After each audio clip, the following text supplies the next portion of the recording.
Hey everyone, what's popping? Hope you're doing well. Welcome to the podcast. I'm your host, Katrina Macias, and you are listening to Practical Alignment.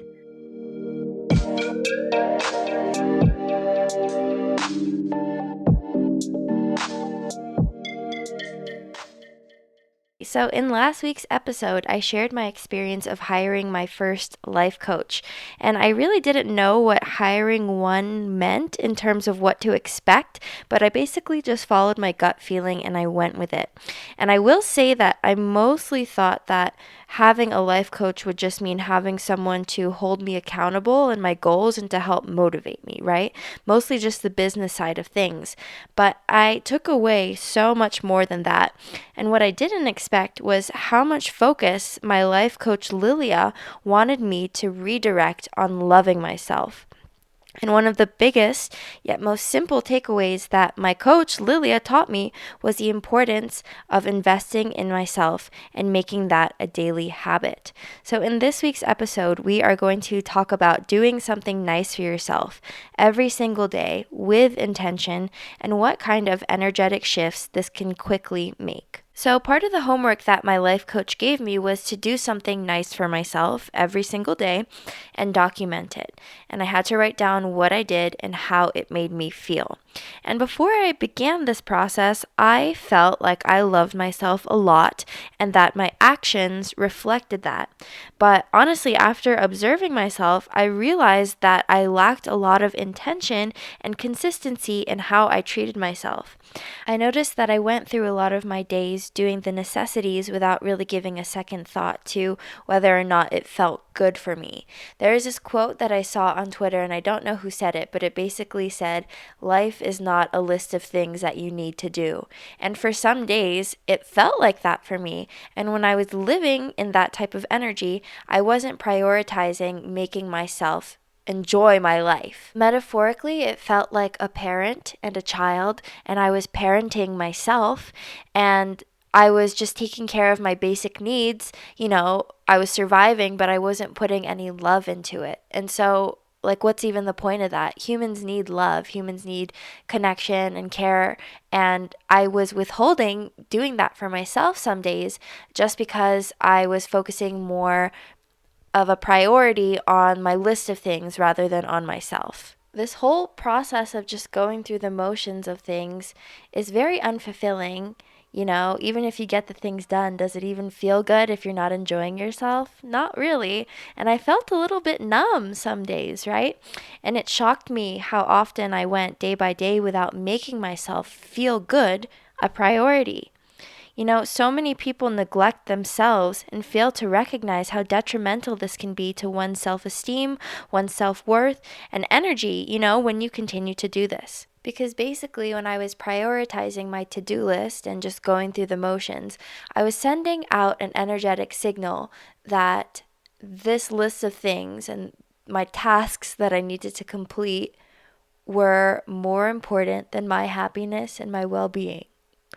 Nah, girl, that's not for me. So as soon as I made that distinction and I understood that I was doing that, I realized okay, Lilia's right. Let's do this homework. Some things gotta change. So surprisingly, it was actually hard for me at first to stay consistent with doing something nice for myself every single day.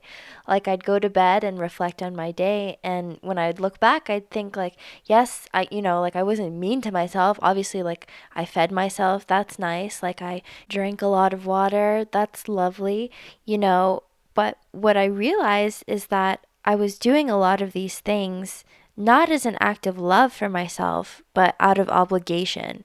What I was lacking was the intention of recognizing that I was caring for myself rather than continuing to just fall into the motions of things. And I noticed that it made a huge difference when I placed my intention on recognizing that I was indeed caring for myself as an act of love.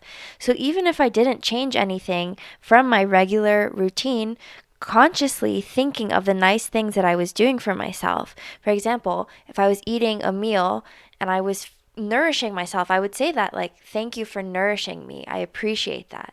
Instead of just eating. You know, taking that little extra bit of time really made a huge difference. Sometimes it's really nice to recognize how much you actually do for yourself. It's weird being an adult, you know, like keeping yourself alive is no joke, but you get to. And you get to choose how to do so. And it's an honor to nourish your body and your soul and to be able to take care of it. That's your responsibility. And so recognizing the hard work that you put into doing that, you know, it makes things a lot more enjoyable. And it makes things a lot more special too. Once I started shifting my intentions, my days became a lot spicier. Okay. And one major way that this manifested was a shift in my nighttime routine. So I used to hate getting ready for bed, like dead ass hate it. I just go to fall asleep on the couch, like I just didn't want to get up. I didn't want to take my contacts out. I didn't even care about washing my face some days because I was just like, I'm too tired. I can't be bothered.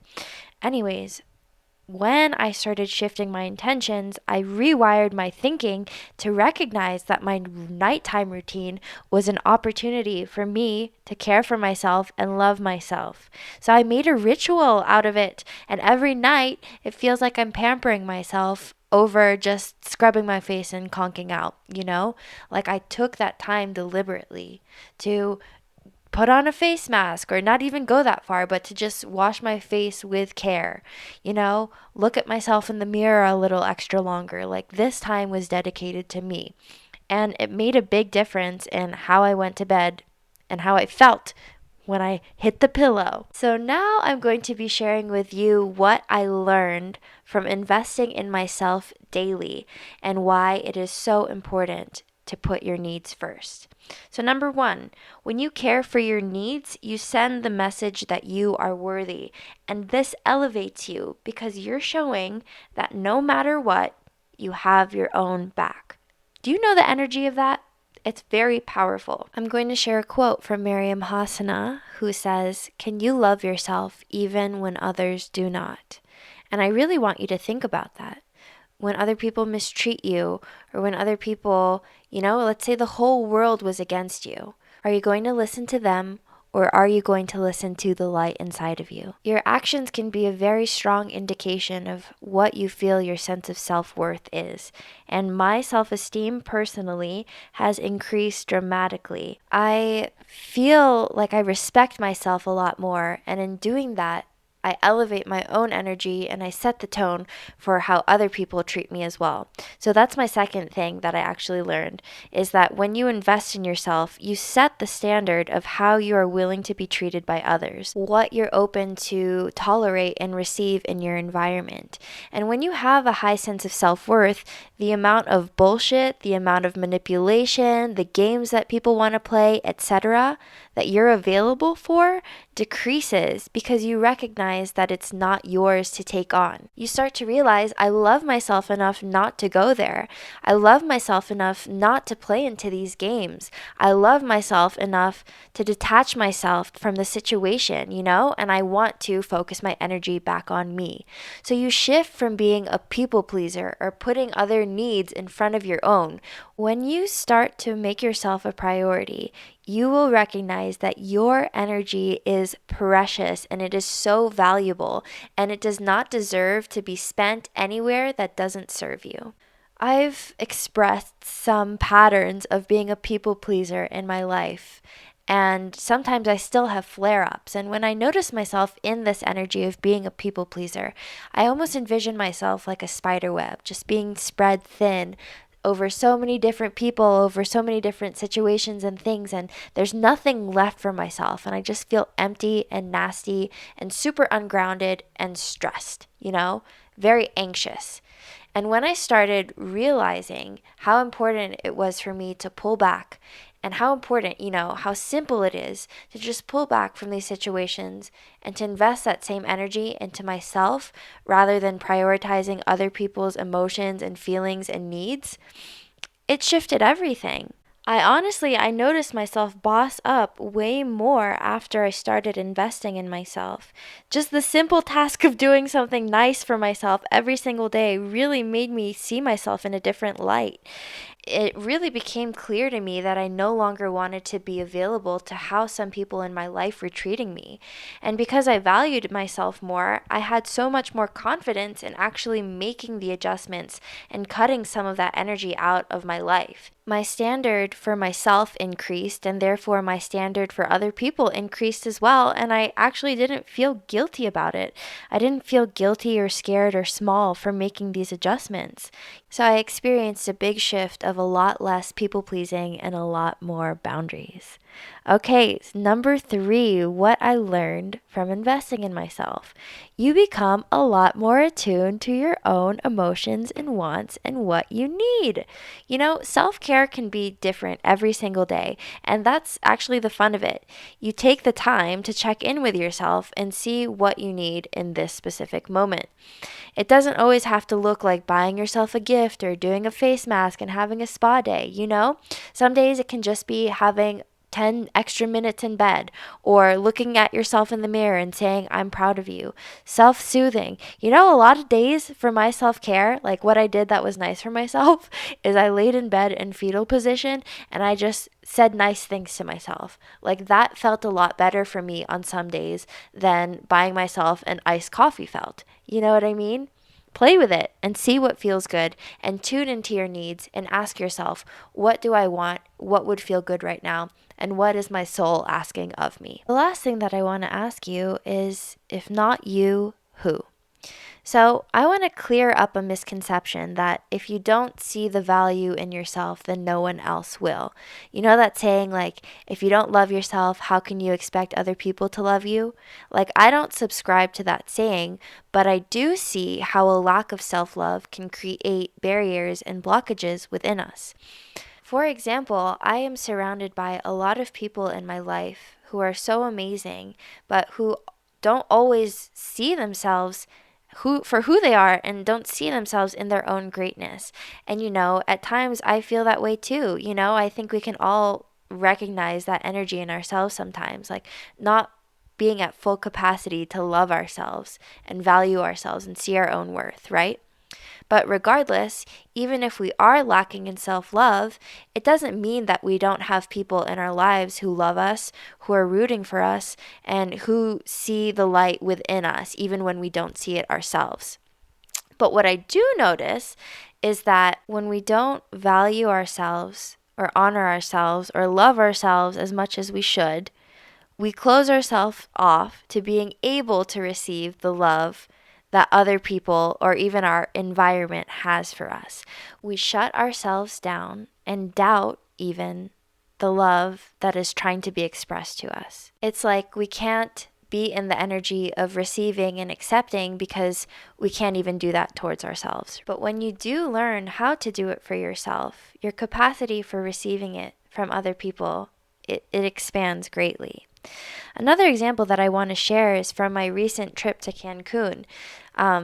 I felt so full of self-love and worthiness during this trip, and I had the time of my life, and I invested a lot of energy in making sure that I felt deserving of everything that I experienced. And I did this through a lot of self-talk, introspection, and presence with myself. I made it a priority for myself to enjoy myself, and it definitely wasn't mindless. Like, in moments when I felt intense gratitude, I would repeat the mantra to myself. I would say, I am worthy. I made sure that I spent the time to make sure that I was able to receive all the goodness that I was experiencing, which then made my whole time just so much more magical. And my capacity for accepting and being able to receive the magnificence around me was so amplified. My heart felt so open, not only for myself, but for others around me. My cup was full and it was overflowing. And another perk of showing up for yourself is that by giving to yourself, you become more available to give from others from a place of desire rather than in a duty of obligation. You're able to gift from the heart, which amplifies the energy of love throughout your entire environment. So if you're open and available, I encourage you to try this out for a week. And it can be your homework until our next episode.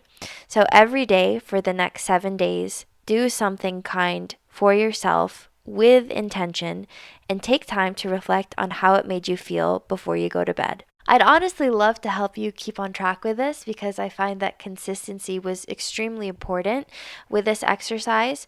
So if you would like, send me a message on Instagram so I can help give you that sense of accountability. Just let me know that you listened to this episode and that you're doing your homework. And this will be ongoing. So I guess until the end of time, no matter when you listen to this episode, you can always start your homework. So again, just send me a message every single day for 1 week. One nice thing that you did for yourself and how it made you feel. You already know that I am proud of you, but I hope that you can give yourself the blessing of actually being proud of yourself too. Until next time, bye!